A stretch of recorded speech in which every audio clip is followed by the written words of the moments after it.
Level 1 of the MBA, I think, lures you into a false sense of security. Making a data-driven decision is not directly stated as one of the suggestions under any of this year's 5 areas of achievement. It's almost mentioned under accountability, but it doesn't use those exact words. But then, bam! Year 2 rolls around and you get hit with a double whammy under accountability.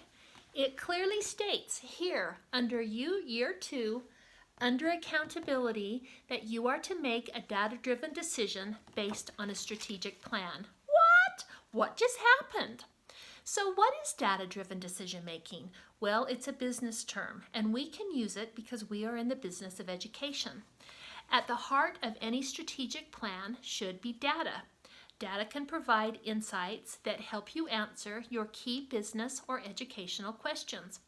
Looking at the data leads to insights that turn into decisions and then into actions that improve education. Data is powerful. As school board members, we must be data informed so we can see the big picture of what's going on inside of our districts. We must use that data as a leadership tool that helps us answer the bigger questions. And this is the most significant point.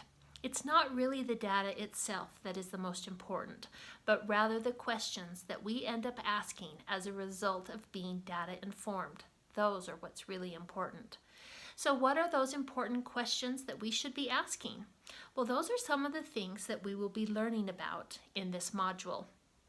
But before we get started, here are just a few of the ways reliable data can help you. Anticipate future conditions. Create shared accountability with the community. Deepen your own and the community's understanding of the shared responsibilities for student achievement. Diagnose any problems and revisit possible solutions. Depersonalize decisions. Evaluate effectiveness of district programs and policies.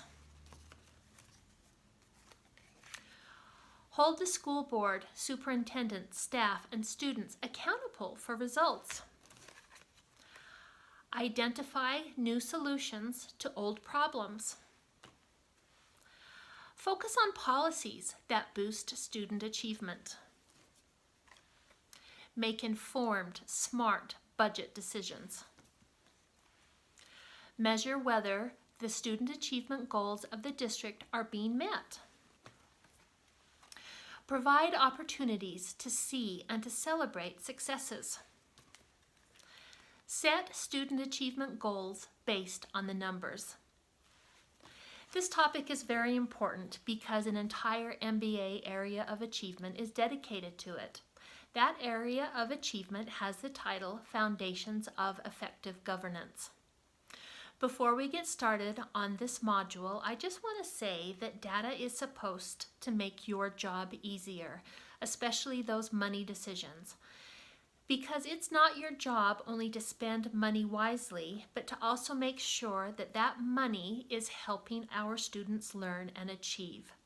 Looking at the data can help you eclipse non-essential conversations and get straight into the data that answers the question of whether students are learning or not.